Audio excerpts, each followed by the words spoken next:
Hi, my name is Lishila, a first-year interior design student here at Potchefstroom Academy. The reason why I decided to study interior design was the fact that you get to create spaces that have an amazing impact on people. Whether it be commercial or residential, you have the opportunity to impact someone's mood or how they feel in whatever space that you create.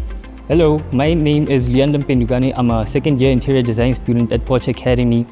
And what I'd say I enjoy about this course is loads of things. I was actually surprised about what I've learned so far and what I'd hope to take into my third year. From the concepts to the research, to the rendering, and to the presentations, you feel like it's a journey that's very pressured on you. But then when you're done, you feel very joyful. And the things that I've learned so far are things I hope to be taking into my next year as a third-year interior design student at Potch Academy. Hi, I'm Carmen Thompson, a third-year student here at Potchefstroom Academy. I'm in my final few weeks studying here, and it's been such a pleasure learning everything that I can use in my future for my work experience, and I've met such great people that I can always count on.